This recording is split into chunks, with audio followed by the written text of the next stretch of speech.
திருச்சிற்றம்பலம். தென்னாடுடைய சிவனே போற்றி, எந்நாட்டவர்க்கும் இறைவா போற்றி.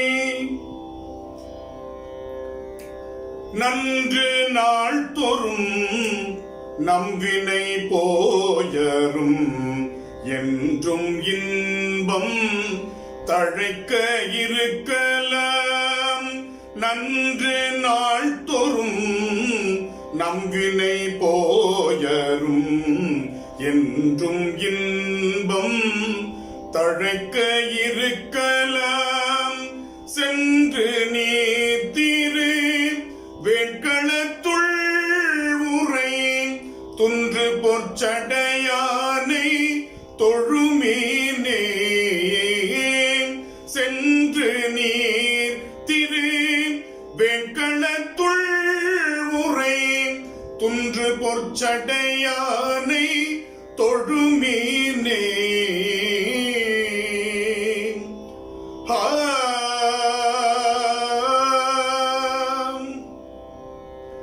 திருச்சிற்றம்பலம்.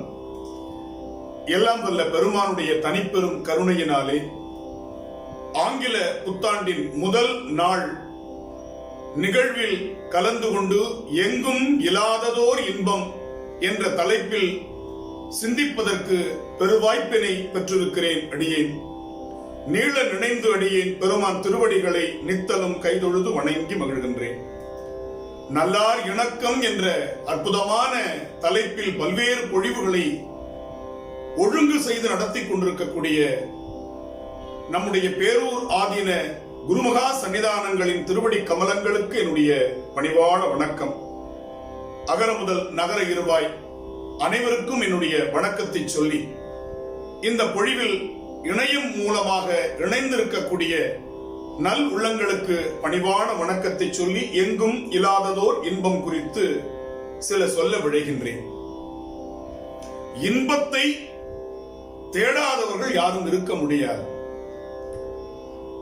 பிறப்பு தொடங்கி ஒரு மனிதன் நிறைவு வரை இன்பத்தை மட்டுமே எதிர்பார்த்து காத்திருக்கிறான்.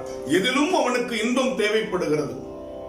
எனவே இன்பம் என்பது உலகியல் சார்ந்ததாக இருப்பது பொது, அருளியல் சார்ந்ததாக இருப்பது சிறப்பு. எனவே இந்த இரண்டு நிலைகளிலும் இன்பத்தை நுகர்வதற்கு இந்த உயிர் ஆசைப்படுகிறது. தனு கரண புவன என்று பெருமான் மூன்றோடு நிறுத்திக் கொள்ளாமல் போகத்தையும் தருகிறார். வேக வடிவம் யோக வடிவம் என்று தன்னுடைய வடிவத்தை பெருமான் நிறுத்திக் கொள்ளாமல் போக வடிவமாகவும் இறங்கி வருகிறான். எனவே போகம் என்று சொல்லுகின்ற இன்பம் இறைவனால் நமக்கு அருளப்படுவது என்பதை நாம் புரிந்து கொள்ள வேண்டும். இன்பத்தை இந்த உயிர் விரும்புகிறது, தேடுகிறது என்று சொன்னால் அதற்கும் பெருமான் தான் காரணம். எனவே நம்முடைய நாவுக்கரசர் இப்படி தொடங்குகிறார். நன்று நாள்தோறும் நம் வினை போயரும் என்றும் இன்பம் தழைக்க இருக்கலாம். தழைத்தல்னா தொடர்ந்து வளர்ந்து கொண்டே இருக்கக்கூடிய இன்பம். இனிப்பு சாப்பிடுகிறோம், அந்த இனிப்பு தொண்டையை விட்டு இறங்கிவிட்டால் அதனுடைய இன்பம் மறைந்து விடுகிறது. இந்த புலன்களால் வருகின்ற இன்பம் அந்த புலக்காட்சியில் இருந்து அல்லது கேள்வியில் இருந்து அல்லது உடல் மூலமாக உற்று அறிகின்ற அறிவில் இருந்து நுகர்வதில் இருந்து விடுபடும் பொழுது அந்த இன்பமும் கூடவே விடுபட்டு விடுகிறது. ஆனால் உயிர் அடைகின்ற உன்னதமான இன்பம் உலப்பிலா ஆனந்தம் என்பார் மணிவாசகர். அந்த இன்பம் எப்படிப்பட்ட இன்பம், அதை பற்றித்தான் நாம் இன்று பேச இருக்கின்றோம். அப்பர் பெருமான் சொல்லுகிறார், இன்பமே என்னாலும் துன்பம் இல்லை. ஏன், எப்படி, யாருக்கு? தாமார்க்கும் குடியல்லா சங்கரன் நற்சங்க வெண்குழை காதுடை பெருமான் கோமார்க்கே நாம் என்றும் ஆளாய் கொய்மலர் சேவடி இணையே குறுகினோமே. அப்படி குறுகிய காரணத்தினால் அந்த குஞ்சித பாதம் என்கின்ற ஆடை எடுத்திட்ட பாதத்தை நாம் பிடித்துக் கொண்டதால் இன்பமே என்னாலும். நாமார்க்கும் குடியல்லோம் நமனை அஞ்சோம் நரகத்தில் இடப்படும் ஏமாப்போம் பிணியறிவோம் பணிவோம் அல்லோம் இன்பமே என்னாலும் துன்பம் இல்லை. இது எல்லாம் எப்ப கிடைக்கும் அப்படின்னா பெருமான் திருவடிகளை பற்றி கொள்ளும் பொழுது. திருவள்ளுவர் தேவநாயனார் இப்படி குறிப்பிடுகிறார், பற்றுக பற்றற்றான் பற்றினை.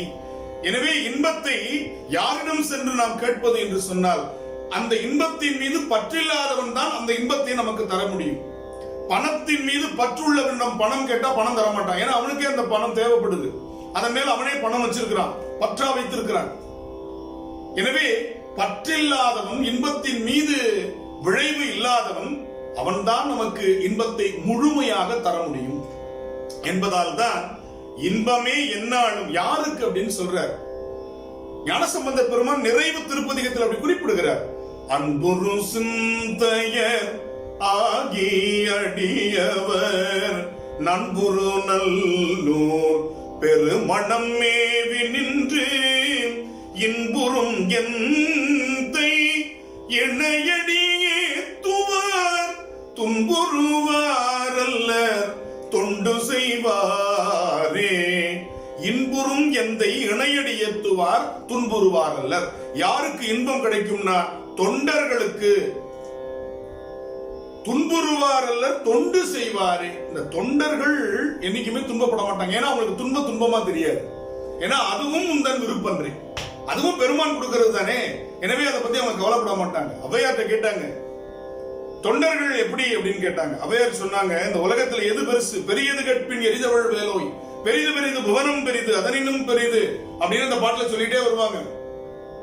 நான்முகன் படைப்பு, புவனமோ நான்முகன் படைப்பு, நான்முகனோ கரியமால் உந்தியில் பிறந்தோன், கரியமாலோ அலைகடல் துயில்வோன், அலைகடலோ குறுமுனி கலசத்திற்குள் அடக்கம், குறுமணியோ கலசத்திற்குள் அடக்கம், கலசமோ புவியில் சிறு மண், புவியோ அரவினுக்கு ஒரு தலை பாரம், அரவமோ உமையவள் சிறுவிரல் மோதிரம், உமையவள் தொண்டர் இறைவர்தம் பாகத்து அடக்கம், இறைவர் எங்க இருக்கார், தொண்டர் உள்ளத்து அடக்கம், தொண்டர்தம் பெருமை சொல்லவும் பெரிதேன்னு சொன்னாங்க.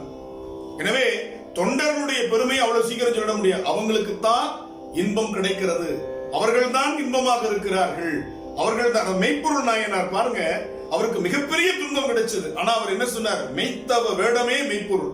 அந்த நிலையிலும் அவரால் இன்பமாக இருக்க முடிந்தது. எனவே இன்பம் என்ற சொல்லுக்கு தமிழ்ல எவ்வளவு இருக்கு தெரியுமா, நம்முடைய மொழியில எவ்வளவு இருக்கு தெரியுமா? இன்பம், விளைவு, மகிழ்ச்சி, உவகை, நகை, களிப்பு, பூரிப்பு, இனிமை, போகம், இதம். இதம்னால இன்பம் தான். அந்த காற்று தென்றல் நம்ம உடம்புல படும்போது எதம்மா இருக்கு சொல்றோம்ல, எதம்மா இருக்கு. அப்புறம் எதம்னா இன்பம், அதுவும் இன்பம், இதம். அடுத்து வடமொழியில பார்த்தோம்னா பரவசம், ஆனந்தம், சந்தோஷம், இப்படி எல்லாம் நமக்கு சொல்றாங்க. தமிழ்ல கலகலப்பு, இப்படி இத்தனை சொல் இன்பத்துக்கு மட்டுமே இருக்குது தமிழ்ல. ஆனால் நாம் தேடிக்கொண்டே இருக்கிறோம். ஏன்? அந்த இன்பம் நம் உள்ளத்துள் இருக்கிறது. பெருமான் இருக்கிறான் உள்ளத்துல. அதனால்தான் அந்த இன்பம் நமக்கு கிடைச்ச அருமையான இன்பம் ஒன்று கிடைக்கு அப்படின்னா அது எப்ப பல்கி பெருகும்னா அடுத்தவங்களுக்கு கொடுக்கணுமா. அது வள்ளுவர் பெருந்தகை சொல்றார், ஈத்து உவக்கும் இன்பம் அறியார்கள். கொடுக்கிறதுனால இன்பம் பெருகும். இதைத்தான் திருமூலர் செய்தார். நான் பெற்ற இன்பம் பெருக இவ்வையகம், எனக்கு கிடைத்த சிவானந்த பேரு, எங்கும் இல்லாத இன்பம் எனக்கு பெருமான் கொடுத்திருக்கிறானே, அந்த இன்பம் எல்லாருக்கும் கிடைக்கணும். அதனால்தான் திருவள்ளுவர் நம்முடைய திருமூலர் திருமந்திர மாலையை அருளுகின்றார். அதை நம்ம தெளிவா புரிஞ்சுக்கிட்டோம்னா யான் பெற்ற இன்பம் அப்படின்றதுக்கு நமக்கு அருமையா சொல்லுவோம். அதுபோல இசை ஒரு இன்பம். ஏழிசையா இசை பயனா இன்னமுதாய் என்னுடைய தோழனுமாய். அமுதுன்னு சொன்னா அது துன்பத்துக்கும் காரணமாயிடும். அளவுக்கு மிந்தினா அமுதம் நஞ்சு இல்லையா? அப்ப துன்பத்திற்கும் அமுதம் காரணமாகிறதுனால இந்த இன்பம் பெருமானோடு கிடைக்கின்ற இன்பம் எப்படிப்பட்ட இன்பமா? இன்னமுது என்று சொன்னார். ஒரு வார்த்தையை போடுறார், இனிமையான அமுதுன்னார். அது துன்பத்தை தருகிற அமுதம் கிடையாது. எனவே ஏழிசையாய் இசை பயனாய் இன்னமுதாய் என்னுடைய தோழனுமாய் என்று சொல்லுகின்ற அற்புதமான இசை இன்பம். இசை ஒரு இன்பம். ஏன்னா பெருமான் எப்படி இருக்கிறான்? என்கிறை நல் வீணை வாசிக்குமே, வேயூர் தோழி பங்கன் விடம் உண்ட கண்ட மிக நல்ல வீணை தடவி, கொல்லியாம் பண் உகந்தார் குறுக்கை வீரட்டனாரே, காந்தாரம் இசையமைத்து காரிகையார் பண்பாட தேம் தாம் என்று ஞானசம்பந்த பெருமான் சொல்லுகிறார். அப்ப இறைவனை இசை வடிவமாக இருக்கிறான். இறைவன் இசையை மிகவும் விரும்புவனாக இருக்கின்றான். எனவே இசை ஒரு இன்பம் நமக்கு. அதனால்தான் நம்முடைய அருளாளர்கள் இசையால் சொன்னாங்க, சலம் பூவோடு தூபம் மறந்தறியேன், தமிழோடு இசை பாடல் மறந்தறியேன். பண்ணொன்றை இசைபாடும் அடியார்கள் குடியாக மண்ணின்றி வெண்கொடுக்கும் மணிகண்டன் மருவுமிடம் எண்ணின்றி முக்கோடி வாழ்நாள் அது உடையானை புன்னொன்ற பொழுதளித்தான் புள்ளிருக்கு வேளூரே. கீதத்தை மிகப்பாடும் அடியார்கள் குடியாக பாதத்தை தொட நின்ற பரஞ்சோதி இல்லையா? அப்ப கீதத்தை மிகப்பாடும் அடியார்கள் விளக்கினால் பெற்ற இன்பம் விழுக்கினால் பதிற்றியாகும். அப்பர் பெருமானுடைய வாக்கு. துளக்கில் மலரொடுத்தால் தூயவின் ஏறலாகும் விளக்கிட்டார் பேரு சொல்லின் மெய் நெறி ஞானமாகும் அளப்பில கீதம் சொன்னார்க்கு அடிகள் தாம் அருளுமாறு. அப்ப கீதம் சொல்லுதல் என்பது ஒரு இன்பம், அருமையான இன்பம். எப்படிப்பட்ட இன்பம்? பெருமானோடு வருகின்ற இன்பம் எப்படி அப்படின்னு அருணகிரிநாதனை கேட்டாங்க. இருவினையும் மலமும் அறை இரவியோடு பிறவியற ஏக போகமாய் நீயும் நானுமாய் இருகும் வரை பரமசுகம் அதனை அருள் இடை மருதினில் ஏக நாயகா லோக நாயகா இமயவரு பெருமாள் என்றார் அருணகிரிநாதன். அப்ப எப்படிப்பட்ட இன்பம்? இருவினையும் மலமும் அற. அப்ப இருவினை நல்வினை தீவினை மீது பற்று அற்று அந்த வாதனைகள் நமக்கு நீங்கின உடனே கிடைக்கிற இன்பம் இருக்கு இல்லையா? மலபரிவாதம் சத்தினிவாதம் என்று சொல்லக்கூடிய இன்பம் இருக்கு இல்லையா? நிலைத்த இன்பம், மாறாத இன்பம், என்றும் இன்பம் பெருகும் இயல்பினால்னு சொல்ற மாதிரி அப்படிப்பட்ட இன்பம் நமக்கு கிடைக்கும். அதனாலதான் இறைவன் எப்படி இருக்கிறார்? சச்சிதானந்த சத்து சித்து ஆனந்தமாக இருக்கிறான்.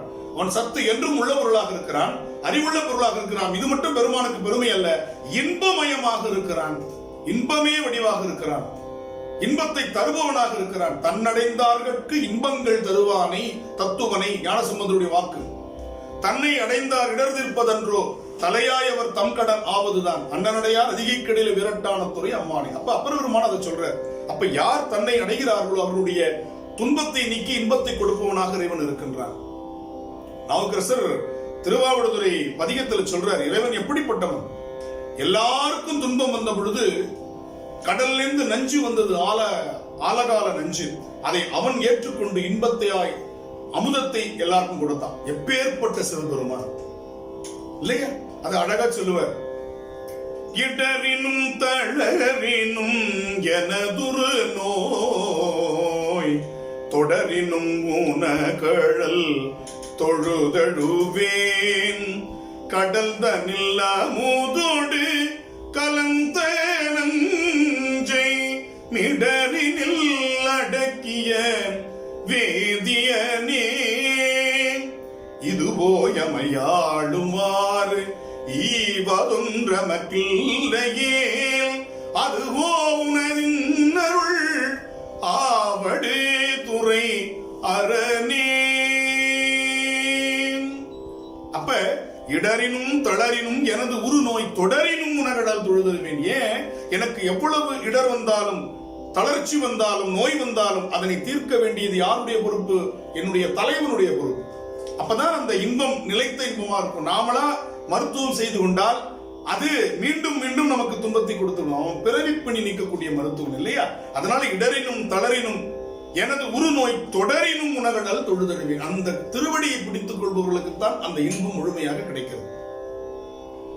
எனவே இன்பத்தை நாம நாடி போக வேண்டியதில்லை, இன்பம் நம்மளை நாடி வரும். குருவை நாம நாடி போக வேண்டியதில்லை. மூர்த்தி தலம் தீர்த்தம் முறையால் தொடங்கினவருக்கு ஒரு வார்த்தை சொல்ல சத்குருவும் வாய்க்கும் பராபரம் என்ற தாய்மானவர். அப்ப முறையாக வழிபாடு செய்து கொண்டு திருமுறை பாராயணத்தை செய்து கொண்டு சிந்தித்திருந்து சிவாயனமே என்று சிந்தித்திருப்போருக்கு அபாயம் ஒரு நாளும் இல்லை. இதேவே உபாயம் நாங்க அவை பிராட்டி. அப்ப சிவாயனமே என்று சிந்தித்துக் கொண்டிருந்தாலே குருவை பெருமான் அனுப்புகிறான், அந்த இன்பத்தை கொடுக்கிறான். அப்படிப்பட்ட ஒரு இன்பம், நாம் விளைகின்ற இன்பம், நிலைத்த இன்பம், கண்ணீர் படாத இன்பம், பிறரால் கவரப்படாத இன்பம், பிறர் பார்த்து பொச்சரிப்பு வாராத இன்பம், அடுத்தவர்களுக்கும் மகிழ்ச்சியாக கொடுக்கக்கூடிய இன்பம் தான் எங்கும் இல்லாததோர் இன்பம். அந்த இன்பத்தை பெருமான் கொடுக்கிறான். இந்த இன்பம் வேற எங்கேயும் கிடைக்காதுங்க. இப்ப நம்ம சொல்றோம் இல்லையா, தமிழகத்தில் வேறு எங்கும் எங்களுக்கு கிளைகள் கிடையாது, வாங்கினா இந்த கடையில் தான் வந்து வாங்கணும் அப்படின்னு சொல்றோம் இல்ல, அது போல எங்கும் இல்லாததொரு இன்பம் எந்த நாட்டிலையும் எந்த ஊர்லயும் கிடைக்காது. இந்த இன்பம் பெருமான்கிட்ட மட்டும்தான் கிடைக்கும். அப்படிங்கிற இன்பத்தை பத்தி தான் நம்ம இன்னைக்கு பேச போறோம். இதுல மூவர் தமிழ் எப்படி சொல்லுகிறது என்பதிலிருந்து தொடங்கி திருவாசகத்திற்கு சென்றால் ஒரு முறையான வரிசை. திருமுறை என்று சொன்னாலே முறை என்றால் வரிசை என்று ஒரு பொருள், முறை என்றால் முறையீடு என்று ஒரு பொருள். எனவே இறைவனை பற்றிய முறையாக, எனவே நாம் தேவாரம் அதனுடைய அற்புதமான பின்னணியில் தான் திருவாசகத்தை சிந்திக்க வேண்டும். பல பேர் நான் இங்கே சொல்வதற்கு கடமைப்பட்டிருக்கிறேன், பணிவோடு பதிவு செய்கிறேன். திருவாசகம் படிக்கக்கூடிய நம்முடைய அடியார் பெருமக்களில் பலர் திருமுறை பக்கம் தலை வைத்து கூட படுப்பதில்லை. திருமுறையை படிக்கக்கூடிய பல அன்பர்கள் திருவாசகம் பக்கம் செல்வதில்லை. நமக்கு 4 பெருமக்களும் 4 நெறிகளை நமக்கு கற்றுக் கொடுத்திருக்கிறார்கள். பெருமானுடைய அருட்கட்டளையை நமக்கு சொன்னவர்கள். எனவே திருவாசகம் முற்றோதல் செய்யக்கூடிய அன்பர்கள் திருமுறை முற்றோதலை தொடங்க வேண்டும். ஏன்னா திருவாசகம் என்கின்ற புதமான ஒரு நூல் 8ஆம் திருமுறை சிகாமந்திரமாக அமைந்திருக்கிறது. ஆனால் அதற்கு அடிப்படையாக 7 திருமுறைகள் நம்முடைய தேவார மூவர் நமக்கு பாடி தந்திருக்கிறார்கள். அந்த கண் கொண்டுதான் திருவாசகத்தை நாம் பார்க்க வேண்டும். வெறும் திருவாசகத்தை வைத்துக் கொண்டே நாம் ஒப்பேற்றி விடலாம் என்று நினைப்பது அருளாளர்களிடத்தில் நாம் பேதம் பார்ப்பதாக அமைந்துவிடும். அந்த தவறை சைவர்கள் செய்யலாகாது.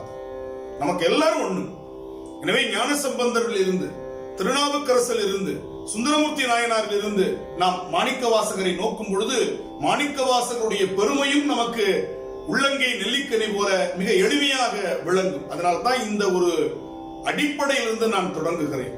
எனவே இறைவன் இடரினும் தளரினும் அவனை தொழும் பொழுது அவன் நமக்கு இன்ப வடிவாக இன்பத்தை நல்குகிறான். இன்னொரு செய்தி, அம்மையார் இறைவன்கிட்ட வேண்டாங்க, உனக்கு என்னமா வேணும்னு கேட்கிறார் இறைவன். யாரு? காரைக்கால் அம்மையார். அம்மைனா நமக்கு காரைக்கால் அம்மை தான். அம்மா கேட்டாங்க, இரவாத இன்ப அன்புன்னாங்க. அதுதான் எங்கும் இல்லாத ஒரு இன்பத்திற்கு சரியான விளக்கம். முதல்ல சொன்னது யாரு? காரைக்கால் அம்மையார் தான். மூவருக்கும் முதல்ல அதனை அன்பு இரவாத இன்ப அன்பு. நம்முடைய பேரூர் ஆதீனத்திற்குட்பட்ட அஞ்சல்ல, வாழ்த்துறைகள்ல, ஆசியுரைகள்ல அழகா ஒரு வாசகம், என்றும் வேண்டும் தங்கள் அன்பு அப்படின்னு போடுவாங்க. அதுக்கப்புறம் தான் குருமகா சன்னிதானங்களுடைய அந்த கைச்சாத்து இருக்கும், என்றும் வேண்டும் தங்கள் அன்பு. அதுதான் இரவாத இன்ப அன்புன்னாங்க. வேற ஒண்ணும் இல்லை. ரொம்ப தெளிவா புரிஞ்சுக்கணும்னா பேரூர் ஆதீனத்தினுடைய தபால்களில், ஆசியுரைகளில் நாம் இதை தெரிந்து கொள்ளலாம். என்றும், எனவே என்றும் இன்பம் தழைக்க இருக்கலாம் என்ற மாதிரி என்றும் வேண்டும் தங்கள் அன்பு இல்லையா? அதுபோல அம்மா கேட்கிறாங்க, இரவாத இன்ப அன்பு வேண்டி பின் வேண்டுகின்றார், பிறவாமை வேண்டும். அப்பா இரவாத இன்ப அன்பு எனக்கு வேண்டும்பா. சரி, இல்ல நான் ஏதோ வினை செய்திருக்கிறேன் என்ற காரணத்தினால் எனக்கு நீ பிறப்பு கொடுக்கணும்னு ஆசைப்பட்டினா கொடு. ஆனால் உன்னை மறவாமல் இருக்கணும், உன் திருவடிக்கு பாடுபவளாக நான் திரும்பவும் பிறக்கணும்னு கேட்கிறாங்க அம்மா. இரவாத இன்ப அன்பு வேண்டி பின் வேண்டுகின்றார், பிறவாமை வேண்டும். மீண்டும் பிறப்பு உண்டேல் உன்னை மறவாமை வேண்டும். அப்ப இன்ப அன்பு என்பது பெருமானை மறவாமல் இருப்பதுதான் நிலையான அன்பு, இன்ப அன்பு. இதைத்தான் நம்முடைய அப்பர் பெருமான் கேட்கிறார். குனித்த புருவம் கொவ்வை செவ்வாயில் குமுன் சிரிப்பும் பனித்த சடையும் பவளம் போல் மேனியில் பால் வெந்நீரும் இனித்தமுடைய எடுத்த பொற்பாதமும் காணப்பெற்றார். அது எடுத்த பொற்பாதம் சொல்ல, இனித்தமுடன் இனிமையை தருவதற்காக, இன்பத்தை தருவதற்காக எடுத்த பாதம். எனவே இனித்தமுடைய எடுத்த பொற்பாதமும் காணப்பெற்றால் மனித பிறவியும் வேண்டுவதே இந்த மாநிலத்தில். ரொம்ப அழகா நம்ம பார்க்கணும். பெருமான் பாதத்தை, வலது பாதத்தை எடுத்திருந்தான்னா காலன் இல்ல, காலி. ஆனா பெருமான் எந்த பாதத்தை எடுத்தாரா? அம்மையினுடைய பாதத்தை எடுத்துதான் அவன் காலனை இடறினார். ரொம்ப அழகான செய்தி அந்த செய்தி. அதனால அவனுக்கு மீண்டும் மன்னிப்பு கிடைத்தது. ஏன்னா அம்மாவுடைய பாதத்தால் அவர் உதைச்சாராம், இடது காலால் இடறினார். அதே மாதிரி காலை அவர் ஊன்றினார், அம்மாவுடைய திருவடி. கண்ணப்ப நாயனார் 2வது கண்ணை பெயர்த்து எடுக்க துணிந்த பொழுது தடுத்தது வளை கை என்று குறிப்பிடுகிறார். வளை கை அப்படின்னா என்னது? தாயினுடைய கை தடுத்ததான். நம்பி ஆரூரருக்கு முதலில் கிடைத்த கண் இடது கண் அம்மையினுடைய அருளால் கிடைத்தது. அப்ப அந்த ஆடை எடுத்திட்ட பாதமன்றோ நம்மை ஆட்கொண்டது என்று சொல்வது இனித்த உடைய எடுத்த பொற்பாதம். அப்ப இனிமையை தருவதற்காக, இன்பத்தை தருவதற்காக, ஆனந்த நடராசராக இருக்கக்கூடிய பெருமான் இன்பத்தை தருவதற்காக அந்த பாதத்தை எடுத்திருக்கிறான். இனி அப்படிப்பட்ட பாதத்தை காணப்பெற்றால் மனித பிறவி எனக்கு வேண்டும் என்று அப்பர் பெருமான் கேட்கிறார். எவ்வளவு அழகு பாருங்க. அப்படிப்பட்ட அந்த பெருமான் எப்படிப்பட்டவர்? ஏத்தவல்லார் நமக்கு இடுக்கண் இல்லை என்ன, நாப்பினை தழுவிய நமச்சிவாய 10 ஏத்தவல்லார் நமக்கு இடுக்கண் இல்லையே. இன்னொரு பாட்டில் சொல்லுவார், நாம் உற்ற நடுக்கத்தை கெடுப்பது நமக்கு இன்பத்தை எதெல்லாம் குலைக்கும்னா நாம் செய்த பாவம். நமக்கு வரக்கூடிய பழி, நமக்கு நேரக்கூடிய அவலம். 3 விஷயம். பாவம் செஞ்சதுனால வர்றது, பழி செய்யாமலே வந்து சேர்றது, அவலம் எதிர்பாராமல் நிகழ்வது. 3 தனித்தனியா புரிஞ்சுக்கோங்க. பாவம் என்பது தொல்வினை, பழி பிராரப்தம், அனுபவிக்கும் போது ஏதாச்சும் வந்து தொலையும். அவலம் எதிர்பார்க்கவே மாட்டான், ஆக்சிடென்ட். மத்ததெல்லாம் இன்சிடென்ட், இது ஆக்சிடென்ட், எதிர்பாராமல் வரக்கூடியது, அவலம்னு பேர். இந்த 3 வரக்கூடாது. அழகா சொல்ற, இடுக்கண் பட்டிருக்கினும் இறந்து யாரையும் விடுக்கிற்பிறான் என்று வினவுவோம் அல்லோ, அடுக்கர்கள் கிடக்கினும் அருளின் நாம் உற்ற நடுக்கத்தை கெடுப்பது நமச்சிவாயம். எனவே அந்த நடுக்கத்தை கெடுத்து நமக்கு இன்பத்தை தரக்கூடியது நமச்சிவாய மந்திரம். இன்னொரு பாட்டுல சொல்ற, பண்ணிய உலகினில் பயின்ற பாவத்தை நன்னி நின்று அறுப்பது நமச்சிவாயவே. அப்ப பாவம் போயிடுச்சுன்னா இன்பம் வந்துடும். எனவே நேர்மறையாக இன்பம் வர்றதையும் சொல்லியிருக்கிறாங்க. பாவம் போய் துன்பம் துளைந்து கவலை ஒழிந்து உங்களுக்கு இன்பம் வரும் என்றும் மறைமுகமாகவும் அவர்கள் நமக்கு பெருமாடத்திலிருந்து வரக்கூடிய எங்கும் இல்லாத இன்பத்தை சொல்லுகிறார்கள். எவ்வளவு அழகு பாருங்க. அதுபோல ரொம்ப அழகா நம்முடைய ஞானசம்பந்தர் சொல்றார், மருந்து வேண்டில் இவை மந்திரங்கள் இவை புரிந்து கேட்கப்படும் புண்ணியங்கள் இவைன்னு சொல்றார். அப்ப மருந்து, இறைவன் மருந்தாக இருக்கிறான், பிறவி நோய்க்கு மருந்தாக இருக்கிறான். அப்பர் பெருமான் இன்னொரு இடத்துல அது வைத்தீஸ்வரன் கோவில் தேவாரத்தில் சொல்றார், பேராயிரம் பரவி வானோரேத்தும் பெம்மானை பிரிவிலா அடியார்க்கு என்றும் வாராத செல்வம் வருவிப்பானே. மந்திரமும் தந்திரமும் மருந்துமாகி திரா நோய் தீர்க்க வல்லான் தன்னை திரிபுரம் தீயழ தின் சிலை கை கொண்ட போரானை புள்ளிருக்கு வேளூரானை போற்றாதே ஆற்றனால் போக்கினேன். எவ்வளவு அழகு பாருங்க. மந்திரமும் தந்திரமும் மருந்துமாகி. அப்ப ஒரு உயிருக்கு பெருமான் எப்படியெல்லாம் உதவி செய்கிறார். ஒன்றாய் வேறாய் உடனாய் பல இடத்துல நம்ம கேட்டிருப்போம். ஆனா பெருமான் மந்திரமும், மந்திரம் என்பது இந்த இடத்துல என்னன்னா வழிமுறைகள், தந்திரம் என்பது சைக்காலஜி. எப்படி உயிருக்கு வினையை கொடுத்தால் அதை அனுபவிக்கும், அந்த உயிருக்கு நோகாமல் எப்படி அந்த வினையை கொடுப்பது, கசப்பு மருந்தை தேனில் குழைத்து தரும் மருத்துவனை போல பெருமான். அதான் தந்திரம்ங்கிறது. எப்படிப்பட்ட உயிருக்கு எப்படிப்பட்ட வினையை, அவன் செய்த வினையை எவ்வாறு அனுபவிக்க கொடுப்பது, அதுதான் பெருமான் பார்த்து பார்த்து செய்யறான். அதுதான் தந்திரம். அடுத்தது மருந்து. எனவே முதல்ல சொல்றது அப்ரோச், இரண்டாவது சொல்றது சைக்கலாஜிக்கல் அப்ரோச், மூன்றாவது சொல்றது மருந்து டேப்லெட், மூணாவது தான் டேப்லெட். அப்ப முதல்ல அந்த வழிமுறைகள், அந்த சிஸ்டம் சரியா பெருமான் பண்றான். அதான் மந்திரமும் ஃபார்முலா அப்படின்னு சொல்லுவோம், அதை சூத்திரம் என்று சொல்லுவோம். அடுத்தது தந்திரம், யாருக்கு எப்படி, வே ஆஃப் பிரசன்டேஷன் ஆங்கிலத்தில் சொல்லுவாங்க, யாருக்கு எப்படி செய்யணும், இது இரண்டாவது. மூன்றாவது மருந்துமாகி தீரா நோய் தீர்க்கவல்ல. அப்ப தீரா நோயை தீர்த்துட்டா இன்பம் வந்துடும், எங்கும் இல்லாத இன்பம் அதுதான் வரும். இல்ல எவ்வளவு அழகு பாருங்க. சும்மா தட்சிணாமூர்த்தியுடைய கையை காமிச்சிட்டு இருக்கிறார். என்ன செய்யறார் இப்படி, இது சென்முதிரைன்னு சொல்லிட்டு முடிச்சிருவோம். அப்ப என்ன இது உணர்த்துகிறது, எல்லாருக்கும் தெரிஞ்ச விஷயம், அதுதான் இன்பம். இந்த உயிர் எப்பொழுதும் ஆணவம் கண்மம் மாயையோடு இருக்கிறது. அது பெருமானுடைய திருவடை அடைந்தால் இன்பத்தை பெறும். இந்த மூணை விட்டு பெருமானுடைய திருவடியை நீ அடைந்து விடலாம் என்பது இந்த சின்முதிரை நமக்கு காட்டுகிறது. அப்ப அதுபோல இங்க ரொம்ப அழகா சொல்றார் பெருமான், மந்திரமும் தந்திரமும் மருந்துமாகி தீராமை தீர்க்க வல்லார். நமக்கு இருக்கிறதே பெரிய பயம் மரண பயம். 100 வயசு கடந்தவனுக்கு கூட நீங்க செத்து போயிடுறீங்களா அப்படின்னு கேட்க முடியாது. இல்லங்க என்ன இது இப்படி சொல்லிட்டீங்க, சாவறதுக்கு அதுக்குள்ள எனக்கு என்ன வயசு வந்துருச்சு, இன்னும் என் கொள்ளு பேரனுக்கு குழந்தை பிறகுல எள்ளு பேரனை பார்க்காம நான் எப்படி சாப்பிட முடியும் அப்படின்னு 100 வயதில் இருப்பவர்கள் கூட ஒரு பயம் இருக்கும். அதுக்கு பேர் மரண பயம். அந்த மரண பயம் இருக்கு பாருங்க, அதை போக்கக்கூடியவன் பெருமான். சில பேருக்கு இன்னொரு பயம் இருக்கும், நம்ம நிறைய பாவம் செஞ்சுட்டோமே, பெருமான் நம்மளை மன்னிச்சிருவானா? மன்னிப்பான், நிச்சயமா மன்னிப்பான், திரும்ப செய்யாத பொழுது. அத நம்பி ஆரூரர் சொல்றார், மடித்தாடும் அடிமை கண்ணன்றியே மனநே நீ வாழும் நாளும் தடுத்தாட்டி தருமனார் தமர் செக்கில் இடும்போது தடுத்தாட்கொள்வான் கடுத்தாடு கரதலத்தில் தமருகமும் எரியகலும் கரிய பாம்பும் பிடித்தாடி புலியூர் சிற்றம்பலத்தம் பெருமானே பெற்றாமன்றே பெற்றாமன்றே தடுத்தாட்டி தருமனார் தமர் செக்கில் இடும்போது தடுத்தாட்கொள்வான். எந்த நேரத்தில் வந்து தடுப்பான்? காலன் உயிரை ஒவ்வும் பொழுது மார்க்கண்டேயருக்காக வந்தவ பெருமானை போல நமக்கும் செய்வான். நின்னடியே வழிபடுவான் நிமலா நினைக்கருத என் அடியான் உயிரை ஒவ்வேல் என்று அடற்கூற்றுதைத்த பொன்னடியே பரவி நாளும் பூவொடு நீர் சுமக்கும் நின்னடியார் இடர் களையாய் நெடுங்களம் மேயவனே.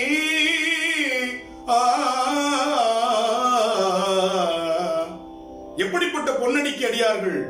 காலனை காலால் இடறி மார்க்கண்டேயனை காத்தாயே அந்த திருவடிக்குத்தான் நாங்களும் அடியார்கள் என்று இடர்களையும் பதிகத்தில் ஞானசம்பந்தர் குறிப்பிடுகிறார். பொன்னடியே பரவி, எப்படிப்பட்ட பொன்னடி?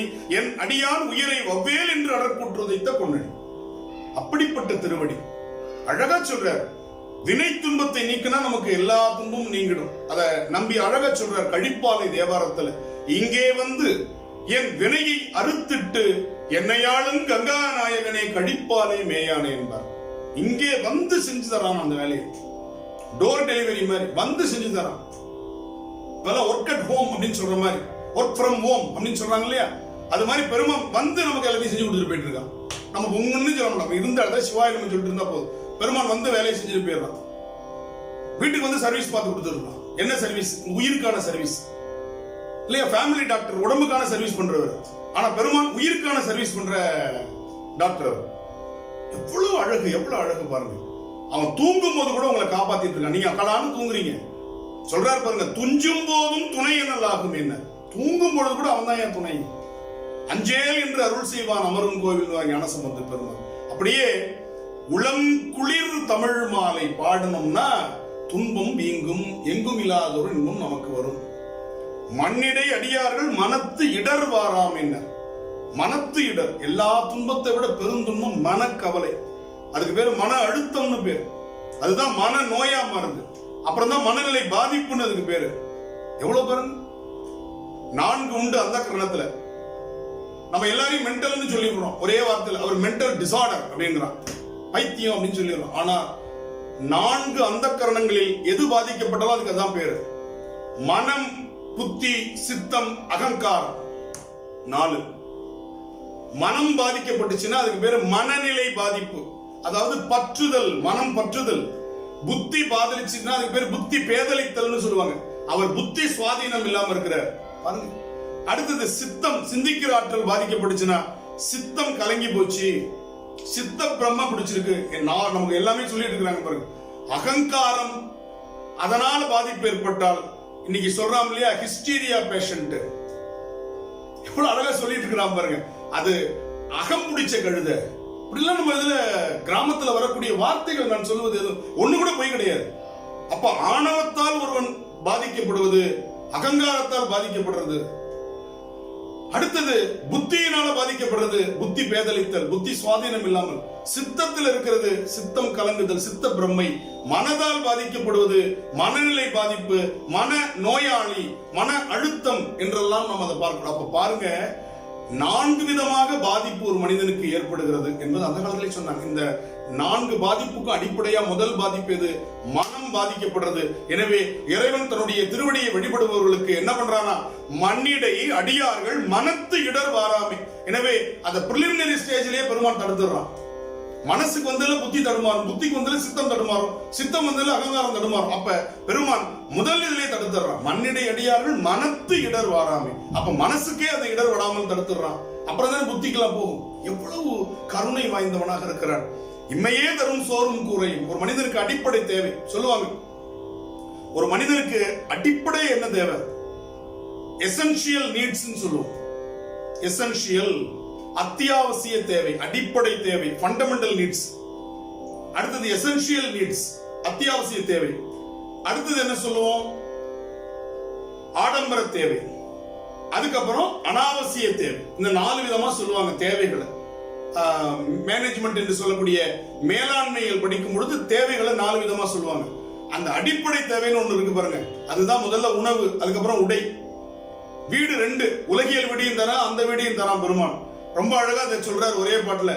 தம்மையே புகழ்ந்திச்சை பேசினும் சார்வினும் தொண்டர் தருகிலார் பொய்மையாளரை பாடாதே எந்தை புகழூர் பாடுமின் புலவீர்கள் இம்மையே தரும் சோறும் கூரையும் ஏத்தலாம் இடர்கடலுமாம் அம்மையே சிவலோகம் ஆழ்வதற்காது மையுற இல்லையே. அம்மை இம்மைனா இந்த பிறவி, மறுமைனா அடுத்த பிறவி. இந்த மறுமையே நமக்கு வராது. இம்மையிலிருந்து நேரடியா பைபாஸ் பண்ணி விட்டுறான்.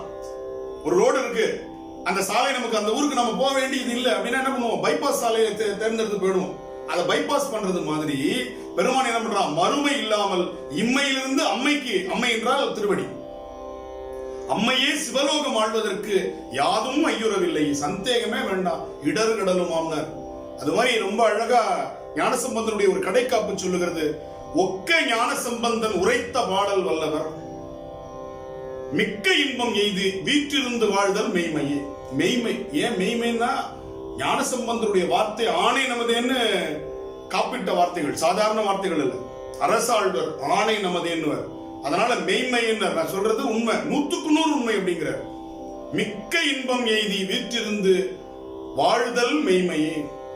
அடுத்து இன்னொரு பாட்டுல சொல்றார், கழுமனத்தினுள் கடவுள் பாதமே கருது ஞான சம்பந்தன் இன்தமிழ் முழுதும் வல்லவர்க்கு இன்பமே வரும் முக்கண் எம் இறையே. இன்பமே தருவாரா யாரு? முக்கண் என்பவர் யாரு? தமிழ் பாடல்களை வாசிப்பவர்கள், கேட்பவர்கள், பாடுபவர்கள் எல்லாருக்கும் இதேதான். வாசிச்சாலும் ஒரே புண்ணியம் தான், பாடினார். கற்றல் கேட்டல் உடையார் பெரியார் கடல் கையால் தொழுதேத்த பெற்ற மூர்ந்த பிரமாபுரம் மேவிய பெம்மான் இவர் என்றே. எனவே படிக்கிறவங்களுக்கு மட்டும் இல்ல, கற்றல் கேட்டல் உடையார், அப்ப கேட்கிறவங்களுக்கு அதே பெருமை உண்டு. வாதியா வினை இம்மைக்கும் மறுமைக்கும் வருத்தம் வந்து அடையாவேன்வர். சாதாரண விஷயம் இல்லை, இம்மைக்கும் மறுமைக்கும். அடுத்த இதுக்கு நம்ம சொல்லுவோம் ப்ரீபெய்டு அப்படின்னு, ப்ரீபெய்டு புண்ணியத்தை சொல்றாங்க ஞானசம்பந்தர். இம்மைக்கும் மறுமைக்கும் வாதியா வினை வருத்தம் வந்து அடையாவேன். அவ்வளவு அழகா. அப்படிப்பட்ட இன்தமிழ் இவை சொல்ல இன்பமாமினர். தமிழே இனிமை, அதை சொன்னீங்கன்னா இன்னும் இனிமை. நிகண்டுகள் திவாகர நிகண்டு சொல்லுகிறது தமிழ் என்றால் என்ன? இனிமையும் நீர்மையும் தமிழ் எனல் ஆகும். தமிழ்னாவே இன்பம், வேற எதுவுமே சொல்ல வேண்டியது. அதுக்கு மேல சொல்றது அதிக பிரசங்கித்தனம். இன்பம்னா தமிழ், தமிழ்னா இன்பம். இனிமையும் நீர்மையும் எளிமை, நீர்மைனா எளிமை, தமிழ் எனலாகும்னு சொல்லுது நிகண்டு. அதுபோல எம்மானை மனத்தினால் நினைந்த பொழுது அவர் நமக்கு இனியவாறு. நம்பி சொல்ற எம்மானை மனத்தினால் நினைந்த பொழுது, நினைச்ச உடனே இன்பத்தை தரோம். நினைச்ச உடனே அவர் நமக்கு இனியவாறு இன்பத்தை கொடுக்க ஆரம்பிச்சார். மற்றவங்க எல்லாம் புகழ்ந்தாவே தரமாட்டாங்க. ஆனா பெருமான் நினைத்த உடனே, நினைப்பவர் மனம் கோயிலா கொண்டவன் என்பது போல நினைத்தவுடன் இன்பத்தை தரக்கூடியவன் என்று சொல்லுகிறார். அதே போல ஒரு பாட்டுல இலைமலிந்த மழுவானை மனத்தினால் அன்பு செய்து இன்பம் எய்தி. மனத்தினால் அன்பு செய்தால் இன்பம் வரும், வேற ஒன்று வேண்டாம், மனத்தினால். அடுத்து பொன்னும் மெய்ப்பொருளும் தருவானை. அருமையான பாட்டு இல்லையா? பொன்னும் மெய்ப்பொருளும் தருவானே போகமும் தீருவும் குணப்பானே பின்னையன் பிழையை பொறுப்பானே பிழையெல்லாம் தவிர பணிப்பானே இன்ன தன்மையன் என்றறிவொண்ணாம் எம்மானை எழி வந்த பிரானை அன்னம் வைகும் வயல் பழன தனி ஆரூரானே மறக்கலுவாவே. அப்ப போகம் தருகிறான் பெருமான். பொன்னும் மெய்ப்பொருளும் தருவானே, போகமும் திருவும் புணர்ப்பானேன்னு சொன்னார்.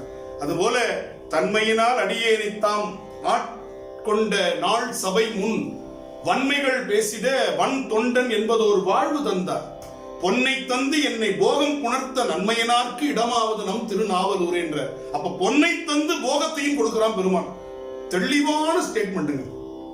பொன்னை கொடுக்கிறான், போகத்தையும் அதை அனுபவிக்கக்கூடிய ஆற்றலையும் அவன் தான் கொடுக்கிறான். அதுதான் பெருமானுடைய வெளிவந்த தன்மை. சொன்னார் என்னை விட யாரும் இனிமையானவங்க இல்லை, எனக்கு நானே அப்படின்னு சொல்லிட்டு இருக்கோம். ஆனா என்னிலும் இனியான் ஒருவன் உள்ளன், இன்னம்பர் ஈசன் சொல்லி அப்பர் பெருமான், என்னிலாரும் எனக்கு இனி யார் இல்லை, என்னிலும் இனியான் ஒருவன் உள்ளன் என்று இன்னம்பர் ஈசனை சொல்லுகிறார் நம்முடைய நாவுக்கரசர்.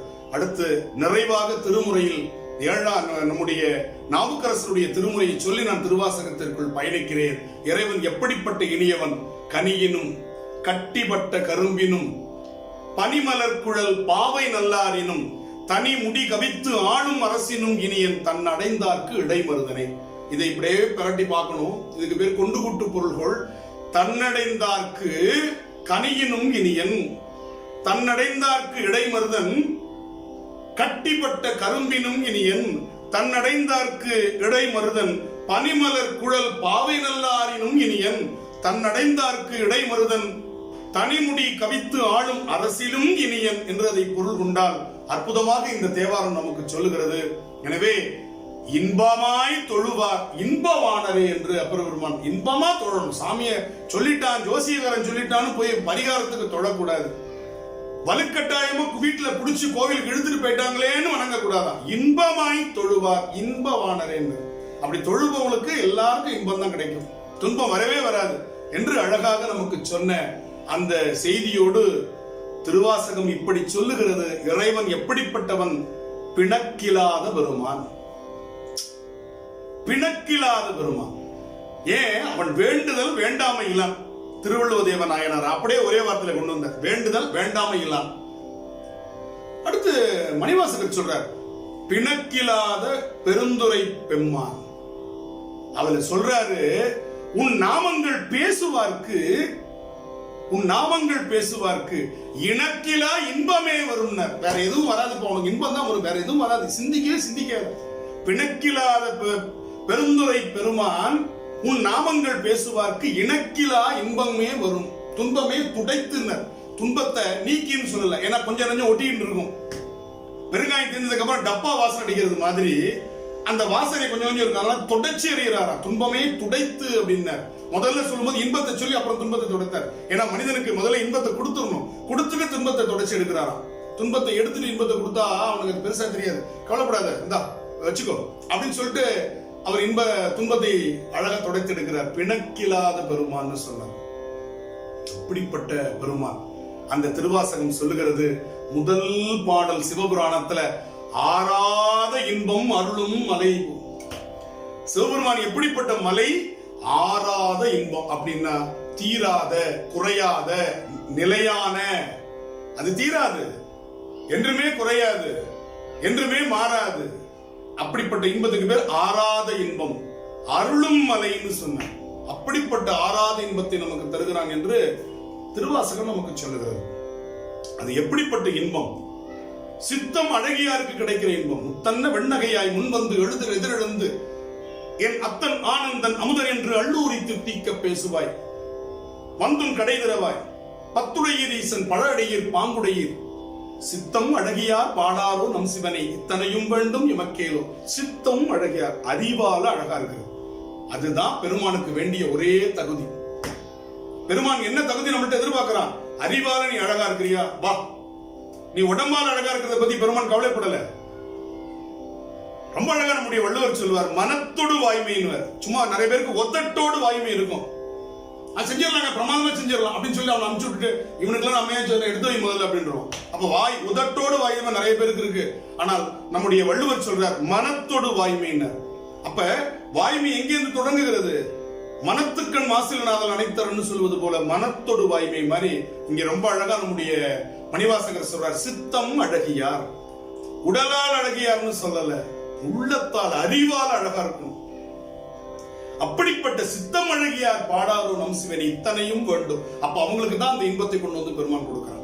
அறிவால் அழகா இருக்கணும்னு சொல்லி அதுல இன்னொரு பாட்டு பெருமான் இருக்கு. ஏன்னா அவன் கம்பேர் பண்ண முடியாததான் வச்சிருக்கிறான். அவனோட எதையுமே சிவனோடு ஒக்கும் தெய்வம் தேடினும் இல்லைன்னர் திருமூலர். அது மாதிரி கேழில் பரஞ்சோதி, கேழில் பரங்கருணை, கேழில் விழுப்பொருள்கள் பெருமான் இருக்கிறதுனா கேள் இல், ஒப்பு இல்லாத, கம்பேர் அன்கம்பேரபிள் திங்ஸ். பெருமான் இருக்கிறது எல்லாமே என்னது? ஒப்பு செய்ய முடியாத, ஒப்பீடு செய்ய முடியாத, தனக்கு உவமை இல்லான்னு நம்முடைய திருவள்ளுவர். தனக்கு உவமை இல்ல, சேர்ந்தறியா கையானு எங்கும் செறிந்தானே மணிவாசகர். அப்ப தனக்கு மேல ஒருவரை நம்ம வணங்குறோம், ஆனா பெருமான் வணங்க வேண்டிய தேவையில்லைன்னா அவனுக்கு மேல யாரும் இல்லை, சேர்ந்தறியா கையான்னு. அதுபோல அந்த நம்முடைய திருவம்பாவையில சொல்ற கோழி சிலம்ப சிலம்பும் குருகு எங்கும் ஏழில் இயம்ப இயம்பும் வெண் சங்கெங்கும் கேழில் பரஞ்சோதி கேழில் பரங்கருணை கேழில் விழுப்பொருள்கள் பாடினோம் கேட்டிலையோ வாழி இதென்ன உறக்கமோ வாய் திறவாய் அழிய நன்புடைமை ஆமாறும் இவ்வாரோ ஊழி முதல்வனை நின்ற ஒருவனை ஏழை பொங்காளனையே பாடேலுரம் பாவாய்.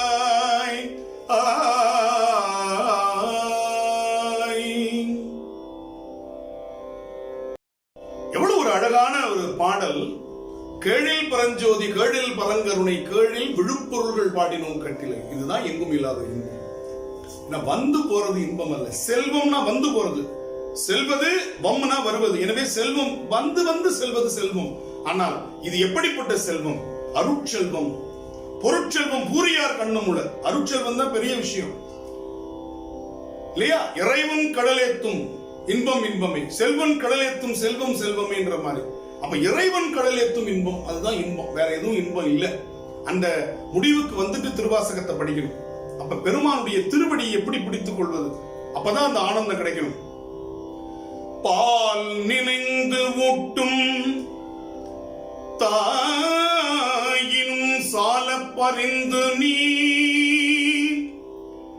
பாவியேனுடைய ஊனினை உருக்கி உள் ஒளி பெருக்கி உலப்பிலா ஆனந்தமாய தேனினை சொரிந்து புறம் புறம் திரிந்த செல்வமே சிவபெருமானே யான் உனை தொடர்ந்து சிக்கன பிடித்தேன் எங்கு எழுந்தருளுவது இனியே உலப்பிலா ஆனந்தம். அதுதான் இங்க நம்ம வேண்டுவது. மத்த எதுவும் எனக்கு வேண்டாம் மணிவாசகர். உற்றாரை யான் வேண்டேன், ஊர் வேண்டேன், பேர் வேண்டேன், கற்றாரை யான் வேண்டேன், கற்பனவும் இனி அமையும் குற்றாலத்து உரை கூத்தன் குறைகடல் இல்லையா? அதற்கு கற்றாவின் மனம் போல கசிந்து உருக வேண்டும். எனக்கு வேண்டது பெருமானுடைய திருவடி மட்டும்தான். உற்றாரை யான் வேண்டேன், ஊர் வேண்டாம், பேர் வேண்டாம், கற்றார் படிச்சவன் வேண்டாம், குழப்பிக்கிட்டே இருக்கிறான். படிச்சவன் குழப்பிக்கிட்டே இருக்கிறான், தொடர்ந்து குழப்புறான். சிவபூஜை இவங்க தான் செய்யணுங்கிறான், சிவபூஜை இவங்க எல்லாரும் செய்யலாங்கிறான். தேவாரம் எல்லாரும் பாடலாங்கிறான், தேவாரம் சில பேர் தான் பாடணுங்கிறான். சித்தாந்தம் எல்லாம் சொல்லலாங்கிறான், சித்தாந்தம் சில பேர் தான் சொல்லணுங்கிறான். திருநீரு எல்லாரும் பூசணும்னு சொல்றோம், திருநீரு இவங்க எல்லாம் பூசக்கூடாது, அந்த பக்குவத்தில் உள்ளவர்கள் தான் அப்படின்னு சொல்லி குழப்பி விடுறோம். யாரு? படிச்சவன். படிக்காதவன் தெளிவா இருக்கிறான், படிச்சவன் தான் குழப்பிக்கிட்டே இருக்கிறான். ஒருத்தர் சொல்றதை ஒருத்தரே மறுக்கிறார். திருப்பி சைவத்தில் ஒருவர் சொல்லுவதை இன்னொருவர் மறுக்கிறார். நான் 5 தொகுப்புகள் சைவ சித்தாந்த வகுப்புக்கு சென்று இருக்கிறேன் அப்படின்னு மார்தட்டி சொல்லுவாங்க. 36 தத்துவம் என்னன்னு கேட்டா வரிசையை சொல்றது இல்லை. அப்ப நம்ம உட்கார்ந்து இருக்கிறதுல பெரிய விஷயம் இல்ல. பலர் சைவ சித்தாந்த வகுப்புகளுக்கு செல்கிறார்கள், ஆனால் சைவ சித்தாந்தத்தை நாம் எந்த அளவுக்கு உணர்ந்திருக்கிறோம்? கங்கையில ஒரு முறை முழுகி எந்திரிச்சவன் முக்தி பெறுகிறான், பாவம் கழுவப்படுகிறது. ஆனால் கங்கை நீரிலே நீந்தி கொண்டிருக்கிற மீன் நீந்தி கொண்டேதான் இருக்கிறது. காரணம், அந்த கங்கை நீரினுடைய புனிதம் அந்த மீனுக்கு தெரியாது. அது போலதான் நம்ம வகுப்புகள்ல போய் நான் அட்டன் பண்ணேன், 10 தொகுப்பு அட்டன் பண்ணேன், 5 தொகுப்பு அட்டன் பண்ணேன் பெருமையா சொல்லிக்கிறது. ஆனால் அதை நாம் எவ்வாறு பின்பற்றுகிறோம், எந்த அளவிற்கு நாம் பிறருக்கு சொல்லும் தகுதியை பெற்றிருக்கிறோம்? பின்பற்றாத எதுவும் கணக்குல வராது. ஆரியாசாமி சொல்லுவார், பேசுற மாதிரி வாழலைன்னா வண்டி வெகு நாள் ஓடாதுன்னு.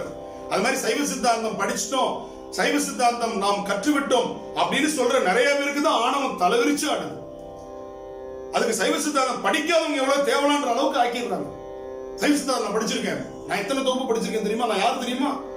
அந்த நான் என்பதை விடுறதுக்கு தான் படிக்கிறது. போயிட்டு நான் நான் நான் நான் நான் நான் சாமி சிவ சிவா நின்னு பேச முடியல அவங்கள்ட்ட. பணிவு கொஞ்சம் கூட இல்ல, விட்டு கொடுக்கிற மனப்பான்மை இல்ல. எப்படி இன்பம் நமக்கு வரும்? சைவ சித்தாந்தத்தினுடைய அடிப்படையே முதல் மூல மதத்தை விட்டு விலகி வரணுமே, வரலையே, அதையே விட்டு வரலையே. அதனாலதான் சொன்னார், கற்றாரை யான் வேண்டேன். இந்த உலகியல்ல படிச்சவங்க எனக்கு வேண்டாங்க, கற்பனவும் இனி அமையும், எனக்கு பெருமான் கொடுக்கிற ஞானம் போதும், எனக்கு இந்த ஞானம் வேண்டாம். இது ஆணவத்தை அதிகப்படுத்துது, வித்யா கர்வத்தை அது அதிகப்படுத்துகிறது. எனவே சைவ சித்தாந்தம் தெரிந்து கொள்வது இன்னும் நம்மை பணிவுடையனாக ஆக்கிக் கொள்வதற்காக, இன்னும் நம்மை மற்றவர்களிலிருந்து பிரிப்பதற்காக இல்லை என்பதை புரிந்து கொள்ளுங்கள். எவ்வளவுக்கு சைவ சித்தாந்தத்தையும் திருமுறையும் நீங்கள் படிக்கிறீர்களோ அந்த அளவிற்கு பணிந்து பணிந்து பணிந்து பணிந்து பணிந்து கீழே இறங்கி போகும். அதுதான் அதனுடைய இலக்கணம். அந்த பணிவு வருகின்ற வரை நாம் படித்துக் கொண்டே இருக்க வேண்டும். அந்த பணிவு வரல அப்படின்னா சரியா படிக்கலன்னு அர்த்தம்.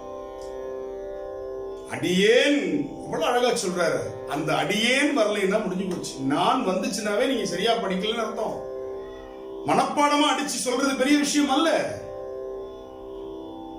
அதான் சொன்னாங்க, அதை பின்பற்றுவதில் அதனுடைய வெற்றி, அங்கதான் எங்கும் இல்லாத ஒரு இன்பம் வரும். அழகா பெருமான் இருக்கிறான். அவன் பாருங்க எவ்வளவு எளிவந்த பிரானா இருக்கிறான் பாருங்க. தான் தானாவே இல்ல, சொரூபத்தில் இல்ல, தடத்தத்துக்கு வரான். அந்த சொரூபம் தடத்தத்தை ரொம்ப அழகா சொல்லுவார். அவன் என்ன பண்றான்னா பழமைவாதிகளுக்கு பழமையாவும் இருக்கிறான். இன்னைக்கு இருக்கிற இளைஞர்களுக்கு ஏற்ற மாதிரி அவனும் ஜீன்ஸ் பேண்ட் டிஷர்ட்ல வரான் பெருமான். இப்படி சொன்னா எளிமையா புரியும். உடனே சைவர்கள் கோவித்துக் கொள்ளக்கூடாது. அப்படித்தான் நம்ம சைவத்தை கொண்டு போக வேண்டி இருக்கு. பெருமான் அப்படி இருக்கிறான், நான் அப்படி சொல்லல, பெருமான் அப்படி இருக்கிறான். நம்முடைய திருவாசகம் அப்படி சொல்லுகிறது. முன்னை பழம் பொருட்கு முன்னை பழம் பொருளே பின்னை புதுமைக்கும் பேர்த்தும பெற்றியனே. எங்கள் தலைவன் யார் தெரியுமா? புலித்தோலை கட்டி கொண்டிருக்கக்கூடிய அந்த கோலத்திலும் இருப்பான், பேண்ட் சட்டையில் இருக்கிற அந்த கோலத்தில் எங்க பெருமான் இருப்பாங்க. பின்னை புதுமைக்கும் பேர்த்தும பெற்றியன். அந்த புதுமையும் பெருமானுக்கு பிடித்தமானதுதான். பெருமான் மரபு மாறாதவன், ஆனால் புதுமைகளை ஏற்றுக்கொள்பவன். இது மரபு, இது புதுமை, இந்த இரண்டையும் பெருமான் ஏற்றுக்கொள்ளுகிறான்.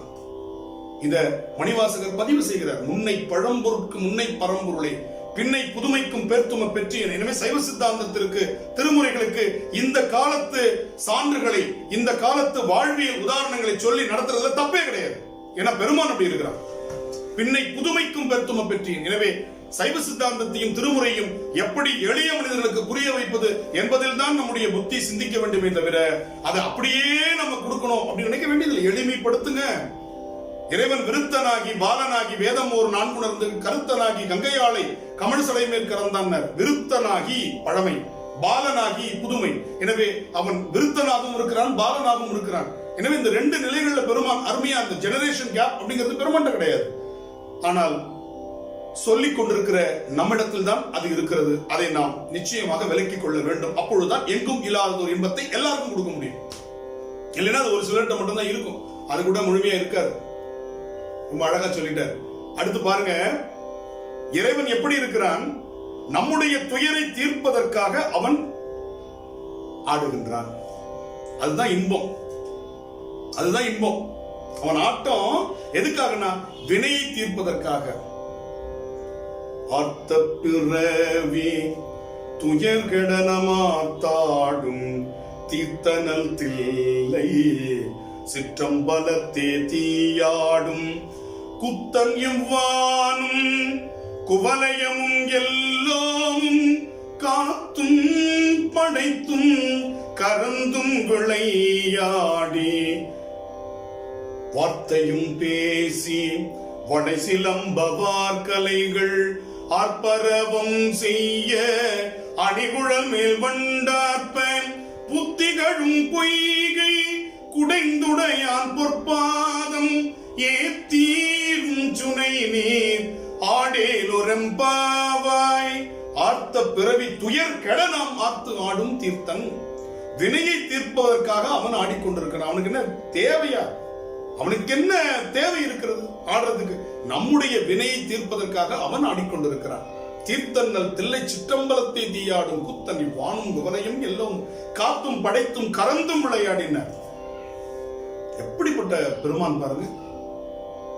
அருமையா அம்மானில் ஒரு பாட்டில் சொல்றார், அவன் எப்படிப்பட்ட இன்பத்தை தருகிறான். அழகா சொல்றார், அந்தமில்லா ஆனந்தம், முடிவில்லாத ஆனந்தம். இந்த எங்கும் இல்லாததோர் இன்பம்ன்ற தலைப்புல திருவாசகத்துல தேடணும்னா 100 இடத்துல வெவ்வேறு விதமா இந்த பொருள் வருமாறு தொடர்களை அமைத்து பாடியிருக்கிறார் மணிவாசகர். அம்மானில் ஒரு பாட்டு, இந்திரனும் மால் அயனும் ஏனோரும் வானோரும் அந்தரமே நிற்க சிவன் அவனி வந்து அருளி என் தரம் ஆட்கொண்டு தோள் கொண்ட நிற்றங்காய் சிந்தனையை வந்து உருக்கும் சீர் ஆர்பெரும் துறையா பந்தம் பரிய பரிமேல் கொண்டான் தந்தே அந்தம் இலானந்தம் பாடுதுங்கான் அம்மானாய் அந்தம் இலா ஆனந்தம் பாடுதுங்கான் அம்மானாய் அந்தமிலா ஆனந்தம் பாடுதுங்கான் அம்மா. இதுதானே பெருமான் நமக்கு கொடுக்கிற அந்தமிலா ஆனந்தம். சொல்றாரு, கண்ணப்ப நாயனார் மாதிரி நம்மளால அன்பு செய்ய முடியல. ஆனா அவனுடைய எளிவந்த தன்மை எப்படி தெரியுமா? கண்ணப்ப நாயனாருக்கு கொடுத்த எங்கும் இல்லாத இன்பம் நமக்கும் கொடுக்கிறானே. அப்ப அவன் எவ்வளவு பெரிய எளிமையானவன். அன்றுதான் சொல்வார், வாழால் மகவு அறிந்து ஊட்ட வல்லேன் அல்லேன், மாது சொன்ன சூழால் இளமை துறக்க வல்லேன் அல்லேன், தொண்டு செய்து நாளாரில் கண்ணிடந்து அப்ப வல்லேன் அல்லேன், நான் இனி சென்று ஆளாவது எப்படியோ திருக்காலத்தி அப்ப இருக்கேன். அதே காலத்தி கண்ணப்ப நாயனாரை பத்தி சொல்றார், கண்ணப்பன் ஒப்பதோர் அன்பு இன்மை கண்டபின். கண்ணப்பன் மாதிரி நிச்சயமா யாராலையும் அன்பு செலுத்த முடியாது. அது தெரிஞ்சும் எனக்கு அன்பு செய்யறான்னா, எனக்கு இன்பத்தை கொடுக்கிறான்னா எப்பேற்பட்ட பெருமான். கண்ணப்பன் ஒப்பதோர் அன்பு இன்மை கண்டபின் என்னப்பன் என்னொப்பில் என்னையும் ஆட்கொண்டருணி வண்ண பணித்து வா என்ற வான்கருணையினர். அது வான்கருணை, அதுக்கு அளவு சொல்ல முடியாது. சங்க இலக்கிய தலைவி சொல்வார், நிலத்தினும் பெரிதே வானினும் உயர்ந்தன்று நீரினும் ஆரளவின்றே கருங்கோர் குறிஞ்சி பூ கொண்டு பெருந்தே நினைக்கும் நாடனோடு நட்பேன்வார். தலைவன் மேல் கொண்ட அன்பு எப்படிப்பட்டதுன்னா, நிலத்தை விட பெரியது, நீரை விட ஆழமானது, வானத்தை விட உயர்ந்தது. அதுபோல சொன்னார், கண்ணப்ப நாயனாருக்கு கொடுத்த இன்பத்தை எனக்கும் கொடுத்தானே, அது எப்படிப்பட்ட கருணை, வான் கருணைனர். சுண்ணப்பொன் நிற்றற்கே சென்று ஊதாய்க்கோ தம்பி. அந்த வான் கருணை எப்படிப்பட்ட கருணை. அது பிணக்கில்லாத பெருமானாக இருந்தால் மட்டும்தானே கொடுக்க முடியும். இல்லைன்னா எடை போட்டு பார்த்துருவானே, கண்ணப்ப எங்க நான் எங்க அப்படின்னு பெருமான் எடை போட்டு விடுவானே. பெருமானுக்கு மணிவாசகருக்கு ஒரு போட்டி. அந்த போட்டியில மணிவாசகர் தன்னை கொடுக்கிறார், பெருமான் அவரை கொடுக்கிறார். இவருக்கு இதுல யார் ஜெயிச்சா அப்படின்னு ஒரு கேள்வி வருகிறது. ஒரு அருமையான வணிகம், அருமையான வணிகத்தை சொல்றார். பிசினஸ் நடக்குது. தந்தது உன் தன்னை, கொண்டது என் தன்னை, சங்கரா ஆர்குடோ சதுர. இதுல யாருப்பா ஜெயிச்சா? ஒன்னையை கொடுத்துட்டு நீ என்னை எடுத்துக்கிட்ட. தந்தது உன் தன்னை. இதுக்கு விளக்க உரை, பொழிவுரை, மாபாடிய உரையெல்லாம் தேவையில்லை, எளிமையா புரியும். தந்தது உன் தன்னை, கொண்டது என் தன்னை, சங்கரா ஆறுகுலோ சதுர. சதுரர்னா யார் இதுல ஜெயிச்சவங்க? அந்தமில்லா ஆனந்தம் நான் பெற்றேன். எனக்கு என்ன கிடைச்சது? முடிவில்லாத ஆனந்தம், எங்குமில்லாத இன்பம் எனக்கு கிடைச்சது. அந்த ஒன்றில்லாத ஆனந்தம் பெற்றேன். யாது நீ பெற்றது என்பால், என்கிட்ட உனக்கு என்ன கிடைச்சது? இல்லையா? சிந்தையே ஈசா உடலிடம் கொண்டாய், யான் இதற்கு இளன் ஓர் கைமாறு. இவ்வளவு பெரிய எங்கும் இல்லாத இன்பத்தை எனக்கு கொடுத்துட்டு என்னால உனக்கு சல்லி காசு பிரயோஜனம் இல்லையே பெருமானே, இதற்கு நான் என்ன கைமாறு செய்ய போகிறேன்? பொன்னால் பிரயோஜனம் பொன் படைத்தார்க்கு உண்டு, அப்பொண்ணுக்கு ஏது உண்டுன்னு கேட்பார் தனிப்பாடல்ல. தங்கத்தை போட்டிருக்கிறவங்களால போட்டிருக்கிறவங்களுக்கு பெருமை.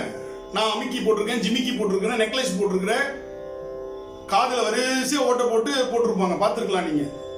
இதெல்லாம் போட்டிருக்கிறதுனால யாருக்கு பெருமை? போட்டிருக்கிறவங்களுக்கு பெருமை. தங்கத்துக்கு அதனால ஏதாவது பெருமை உண்டா? கிடையாது.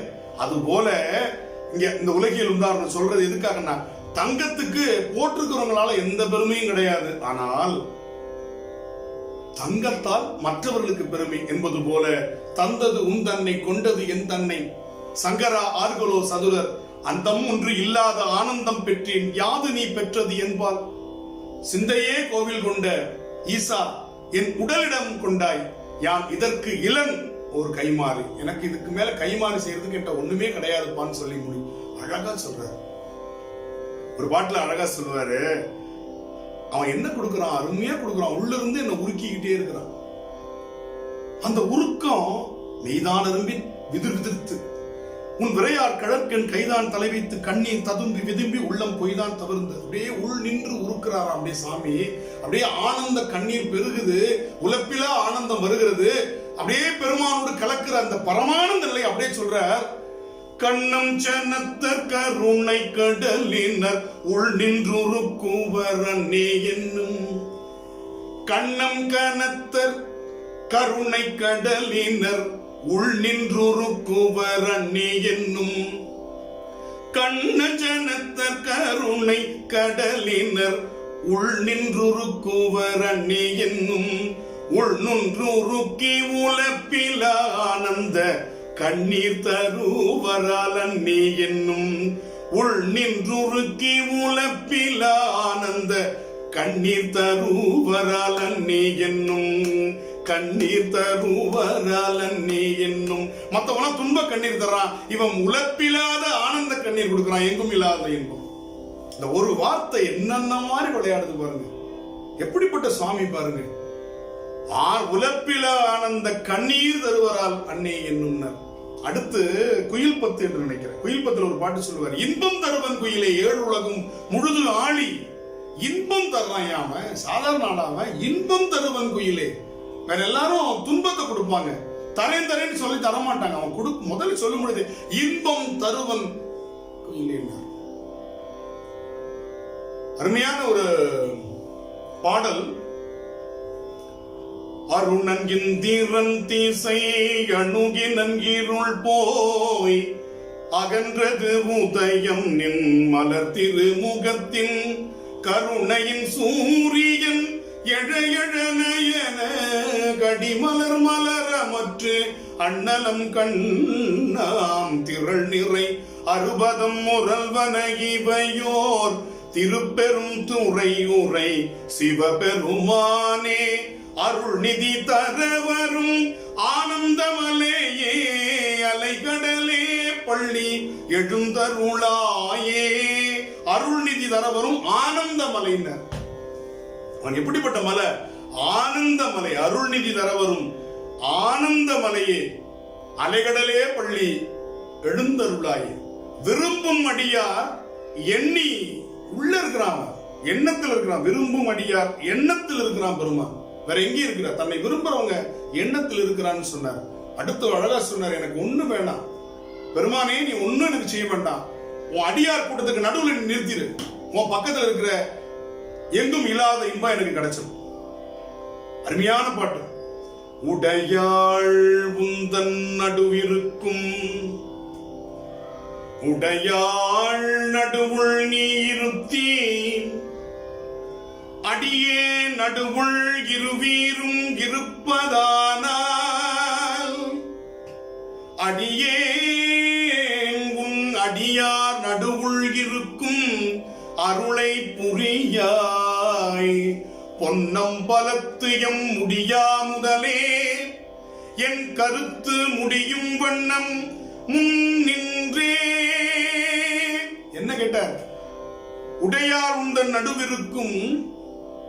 எவ்வளவு பெரிய விஷயம்! உடையார் நடுவுள் நீ இருத்தி அடியே நடுவுள் இருவீரும் இருப்பதனால் உன் அடியார் நடுவுள் இருக்கும் அருளை புரிய. இதுதான் அவர் கேட்கிறது. உன் அடியார் கூட்டத்துல நான் இருக்கணும் ஐயா, வேற என்ன? அதனாலதான் சொன்னார், கடையவனேனை கருணையினால் கலந்து ஆண்டு கொண்ட விடையவனை விட்டுடுதி கண்டாய். என்ன விட்டுறாதப்பா. விரல் வேங்கையின் தோல் உடையவனை மண்ணும் உத்தர கோச மங்கைக்கு அரசே சடையவனை தளர்ந்தேன் எம்பிரான் என்னை தாங்கிக் கொள்ளேன். உன்னுடைய கருணை என்கின்ற அந்த அன்பு எனக்கு வேண்டும் பெருமானே, என்னை விட்டுறாத, என்னை விட்டுறாத. அந்த மீனவன் வலை வீசி நம்மளை எல்லாம் எடுத்தது போல கண்கள் இரண்டும் அவன் கடல் கண்டு களிப்பன ஆகாது என்ற பாட்டில் சொல்லுவார். அவன் மீனவனாக வந்து வலை வீசி பிடிச்சான, எதை பிடிச்சான்? உயிர்கள் பவக்கடல் என்கின்ற துன்ப கடல்ல தத்தளிச்சிட்டு இருக்கு. அவன் அருள் என்கின்ற வலையை வீசி நம் மீனாகிய உயிர்களை அவன் மீட்டெடுத்து அந்த பவக்கடலில் இருந்து எடுத்து சிவக்கடல்ல சேர்த்தான். எத்தனை பெரிய அற்புதமான ஒரு அற்புதம் பாருங்க. பவக்கடல்ல இருந்து சிவக்கடல்ல கொண்டு வந்து சேர்த்தான். அது அருமையா சொல்லுவார். ஈரிலா பதங்கள் யாவையும் கடந்த இன்பமே என்னுடைய அன்பே. ஈரிலா பதங்கள் முடிவே கிடையாது. பாதாளம் ஏழினும் கீழ் சொற்கழிவு பாதமலர் 10வது பாடல் திருவம்பாவையில். பெருமானுடைய திருவடி எங்க இருக்குப்பா? தேடிக்கிட்டே போகணும். ஆனா அடியார் நினைச்ச மாத்திரத்தில் கொண்டு கொடுத்துறான். நினைச்ச மாத்திரத்தில் கொடுத்துறான். இந்த பாட்டு பாருங்க. பாதாளம் ஏழினும் கீழ் சொற்கழிவு பாதமலர் போதார் புனை முடியும் எல்லா பொருள் முடிவே பேதை ஒருபால் திருமேனி ஒன்றல்லன் வேத முதல் விண்ணோரும் மண்ணும் துதித்தாலும் ஓத உலவா ஒரு தோழன் தொண்டருளன் கோதில் குலத்தரந்தன் கோயில் பிணப்பிள்ளைகா ஏதவனூர் ஏதவன் பேர் ஆருற்றார் அறையலார் ஏதவனை பாடும் பரிசேலோர் எம்பாவாய். அவனுடைய பாதம் பாதாளம் ஏழினும் கீழ் சொற்கழிவு. ஆனா அப்படிப்பட்ட பாதம் எப்படி கொண்டு கொடுக்கிறான்? செங்கணவன் பால் திசைமுகன் பால் தேவர்கள் பால் எங்கும் இலாததோர் நம் பாலதா கொங்குவும் கருங்குழலி நம் தம்மை கோதாட்டி இங்கு நம் இல்லங்கள் தோறும் எழுந்தருளி செங்கமல பொற்பாதம் தந்து அருளும் சேவகனை அங்கண் அரசு அடியோங்கட்கு ஆரமுதை நங்கள் பெருமானை பாடி நலம் திகழ பங்கைய பூம்புணல் வாய்ந்து ஆடேனோர் எம்பாவாய். செங்கணவன் பால் யாரு? திருமால். அவனுக்கு கிடைக்கல. திசைமுகன் பால் நான்முகன் கிடைக்கல. எங்கும் இல்லாததோர் இன்பம் நம் பாலதான். வேற யாருக்கு கிடைக்காத இன்பம் எது? திருவடி இன்பம். வேற ஒண்ணும் இல்லைங்க. எங்கும் இல்லாததோர் இன்பம்னா நிறைவா நம்ம புரிஞ்சுக்க வேண்டியது திருவடி இன்பம் எங்கேயும் கிடைக்காது. வேற எங்கும் சிவபெருமானுக்கு கிளைகள் இல்லை. அவனை மட்டும்தான் நாம் சரணடைய வேண்டும். சென்று நாம் சிறு தெய்வம் சேர்வோம் அல்லோம் சிவபெருமான் திருவடிக்கே சேரப்பெற்றோம். அந்த சிவபெருமான் திருவடி தான் எங்கும் இல்லாத இன்பம். அதை சொல்றாரு பாருங்க. எங்கும் இல்லாததோர் இன்பம் நம் பாலதா கொங்குன் கருங்குடலின் நந்தம்மை கோது ஆட்டி நம்முடைய குற்றங்கள் எல்லாம் நீக்கிறான். இங்கு நம் இல்லங்கள் தோறும் எழுந்தருளி செங்கமல பொற்பாதம் தந்து அருளும் சேவகனை. இல்லங்கள் தோறும் வந்து அடியார்களுக்கு பாதத்தை கொடுக்கிறார். தேனவங்களுக்கு கொடுக்கல. மால் அயனாதி நான்முகனும் கிடைக்காத அற்புதமான அந்த பாதம், யாருக்கும் கிடைக்காத அந்த பாதம் வீடுகள் தோறும் வந்து டோர் டெலிவரி செய்யலாம் பெருமான் அடியார்களுக்கு என்று சொன்னால் எப்படிப்பட்ட குடுப்பினை உடையவர்களாக அடியார்களாக நாம் இருக்கிறோம் என்று புரிந்து கொள்ளுங்கள். எப்பேற்பட்ட எளிவந்த தன்மையினாக நம்முடைய தலைவன் இருக்கிறான். யார் யாரையோ தலைவா அப்படின்னு கத்துறான். நிலையில்லாதவர்களை சொல்லுகிறோம். ஆனால் இங்கே பெருமான் எப்படி இருக்கிறான்? செங்கமல பொற்பாதம் தந்து அருளும் சேவகனாக வருகிறான். அங்கன் அரசை அடியோங்கட்கு ஆரமுதை நங்கள் பெருமான். அவன் நம்ம சாமிய, நம்ம சாமி. அவன் பாடி நலம் திகழ பங்கைய பூம்பு நல்வாய்ந்து ஆடேலோர் எம்பாவாய் என்று சொல்லுகின்ற அற்புதமானது.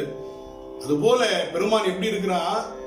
பரிந்து வந்து பரம ஆனந்தம். திருவாசகத்துல சொல்ற, பண்டாய நான்மறையில சொல்ற, பரிந்து வந்து பரம ஆனந்தம் பண்டே அடியேற்கு அருள் செய்ய. பரம ஆனந்தம், அதான் பரமானந்தம்னு சொல்லணும். ஆனந்த மாலை என்ற ஒரு அருமையா சொன்னார். இன்பம் பெருக்கி இருளகற்றி எங்கானும் துன்பம் தொடைத்து. இன்பம் பெருக்கி இருள் அகற்றி. இருள்னா வினையை அகற்றுகிறான். இன்பத்தை பெருக்கி வினையை அகற்றுகிறான். ஆனந்த மாலை என்று திருவாசகத்தினுடைய 50வது பகுதி ஆனந்த மாலை என்று இந்த உயிர் பெருமானால் கிடைக்கக்கூடிய அந்த இன்பத்தை அடைகின்ற நிலையை சொல்லி நிறைவாக பெருமான் என்ன செய்கிறான்? எதுவுமே தெரியாத உயிருக்கு எல்லாவற்றையும் சொல்லிக் கொடுத்து சித்தமலம் அறிவித்து சிவமாக்குகிறான். அந்த சிவமாம் தன்மையை பெறுகின்ற இந்த உயிர், சிவமாம் தன்மையை கொடுக்கிற சிவபெருமான், இந்த இருவருக்கும் இடையே இருக்கக்கூடிய இன்பம் எங்கும் இல்லாததோர் இன்பம். முக்தி நெறி அறியாத மூர்கரோடும் முயல்வேனை பக்தி நெறி அறிவித்து பழவினைகள் பாரும் வண்ணம் சித்தமலம் அருவித்து சிவமாக்கி எனையாண்ட அத்தன் எனக்கு அருளியவாறு ஆர் பெறுவார் அச்சோவே. எனவே எங்கும் இல்லாததோர் இன்பம் என்பது சித்தமலம் அறிவித்து சிவமாக்கும் இன்பம் என்பதை நாம் புரிந்து கொள்ள வேண்டும். பெருமானுடைய திருவடிகளை பற்றிக் கொள்ள வேண்டும். போற்றி அருளுகனின் ஆதியாம் பாதமலர், போற்றி அருளுகனின் அந்தமாம் செந்தளிர்கள், போற்றி எல்லா உயிர்க்கும் தோற்றமாம் பொற்பாதம், போற்றி எல்லா உயிர்க்கும் ஈராம் இணையடிகள், போற்றிமால் நான்முகனும் காணாத குண்டரிகம், போற்றியாம் உய்ய ஆட்கொள்ளும் கொண்டு அருளும் பொன்மலர்கள், போற்றியாம் மார்கழி நீர் ஆடையலோர் என்பாவா என்று நிறைவு செய்கிறார். அப்படிப்பட்ட அந்த அண்ணாமலையானை நினைத்து இந்த பகுதியை நாம் நிறைவு செய்து கொள்ளுவோம். எல்லோருக்கும் அண்ணாமலை, ஆனால் நமக்கு அண்ணும் மலையாக, நெருங்கி வரக்கூடிய மலையாக, நம் இல்லங்கள் தோறும் வந்து எழுந்தருளி செங்கமல பொற்பாதம் தந்து அருளும் மலையாக பெருமான் இருக்கிறான் என்று சொல்லி, அண்ணாமலையான் அடிக்கமலம் சென்றீரஞ்சும் விண்ணோர் முடியின் மணித்தொகை விரற்றார் போல் கண்ணார் இரவி கதிர் வந்து கார்கரப்ப தன்னார் ஒளி மழுங்கி தரகைகள் தாமகல பெண்ணாகியானாய் அலியாய் புறங்குடி சேர் விண்ணாகி மண்ணாகி இத்தனையும் வேறாகி கண்ணார் அமுதமுமாய் நின்றான் கழல் பாடி பெண்ணே இப்பூம்புணல் வாய்ந்து ஆடேனொரும் பாவாய்.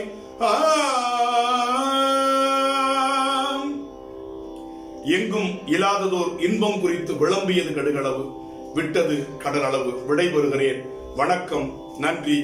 திருச்சிற்றம்பலம். தென்னாடுடைய சிவனே போற்றி, எந்நாட்டவர்க்கும் இறைவா போற்றி, காவாய் கனகத்திரளே போற்றி, கைலை மலையானே போற்றி போற்றி. திருச்சிற்றம்பலம்.